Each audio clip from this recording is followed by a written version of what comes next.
देखकर ये हैरान हो गई, मेरी बात आप तक पहुंचे तो मुझे बताइएगा, कि अब तो पतंगे भी देखकर ये हैरान हो गई कि छतें भी हिंदू और मुसलमान हो।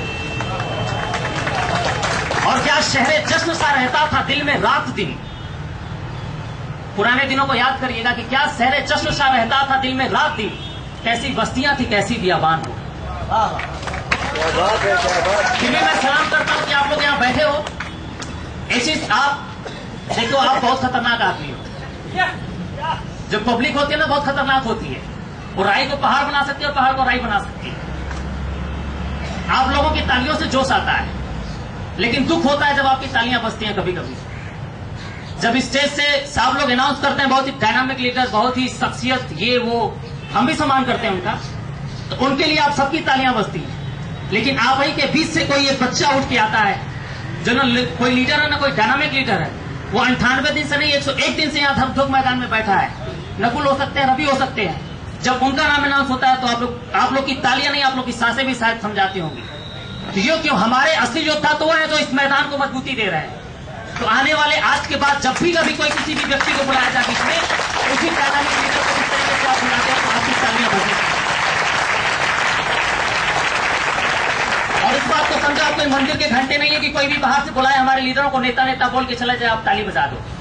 हमारे यहाँ कोई नेता हमें लीड नहीं कर रहा है, कोई मंत्री हमें लीड नहीं कर रहा है, हमारे अपने लोग लीड कर रहे हैं, जिनको अपने जान से भी मानते हैं और जिनके एक आह्वान पे हम यहाँ आके बैठ गए। तो तालियां बजाने से पहले 50 बार सोचो कि हम किस चीज के लिए ताली बजा रहे हैं, किस चीज को समर्थन दे रहे हैं। मेरे भाई कहीं ये ना हो कि आप उस झोंक में ताली बजा दो और वो व्यक्ति गलत निकल जाए यहां से। 1947 में जब हमारा देश आजाद हुआ, आज जो हमारे रुपए की कीमत घट रही है, जब आजाद हुआ तो क्या हमारा रुपया कम था? क्या डॉलर के बराबर हमारा रुपया हुआ करता था। $1 1 रुपए के समान हुआ करता था। लेकिन आज स्थिति क्या हो गई है? हमारा 58 रुपए के करीब चला गया है 1 रुपया, उनका $1, हमारा 58 रुपया। लेकिन ये भ्रष्ट तंत्र को देखिए किस तरीके से हमें बेवकूफ बना के लूटते जा रहे हैं। जब हम लड़ाई लड़ते हैं कि हमें खाने को नहीं मिल रहा है, हमारे अनाज सड़े जा रहे हैं, तो इनका स्टेटमेंट क्या आता है कि जलवायु परिवर्तन की वजह से ये महंगाई आती जा रही है। अरे मूर्खों, जलवायु परिवर्तन तो होगा ही। हमारे देश में अनाज होता है, जल के माध्यम से विदेशियों को बेच देते हो और फिर हवाई जहाज के माध्यम से मंगाते हो, तो जलवायु परिवर्तन तो हुआ ही, तो महंगाई तो बढ़ेगी। इस भ्रष्ट तंत्र को आप देखिए, इतना बड़ा हिंसा हुआ असम में, हमारे प्रधानमंत्री मनमोहन साहब चले गए, सोनिया गांधी जी चली गई और वहां से आई तो स्टेटमेंट उनका क्या आ रहा है कि मैं वहां गई थी, वो लोग बड़े दुख में हैं और अपने घर जाने से सहम रहे हैं। उनको घर पहुंचाना आपकी नैतिक जिम्मेदारी होती है, आपका कर्तव्य है कि सकुशल अपने घर जाए और हिंसा खत्म होनी चाहिए।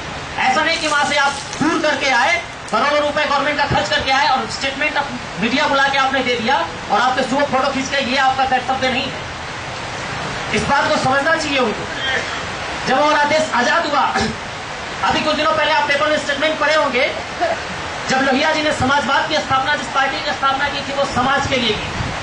लेकिन ये भ्रष्ट तंत्र यूपी वाले लोग, जो राजनीति है इसमें, जो गंदी राजनीति है हमारे हर जगह पूरे हिंदुस्तान में, उन लोगों ने क्या किया कि समाजवाद को खत्म करके परिवारवाद बना दिया।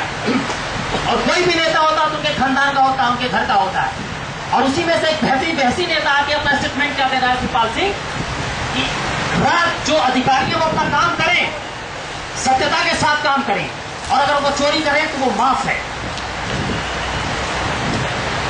इतना बड़ा मंत्री, इतना बड़ा, जिसका एक ओहदा है, जिसको हम सम्मान के नजरिए से देखते हैं, जिस व्यक्ति को हमने वहां इसलिए बिठा रखा है कि ये हमारे और आपके हित में काम करेगा, वो आगे क्या बोलता है कि बड़े बड़े राजनेता, जो बड़े बड़े अधिकारी हैं, वो अपना काम ईमानदारी से करें और थोड़ी बहुत चोरी करते हैं तो उनकी चोरी माफ है।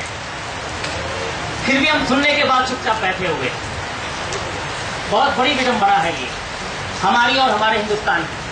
हम बात करते हैं 1947 में जब हमारा देश आजाद हुआ तो 1 रुपए की कीमत $1 के बराबर हुआ करती थी।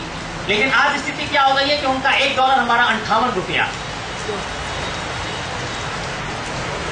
इसके पीछे जो सबसे बड़ा रीजन है वो ये है कि इन लोगों ने विश्व बैंक से इतने लोन ले रखे हैं, इतने उधार ले रखे हैं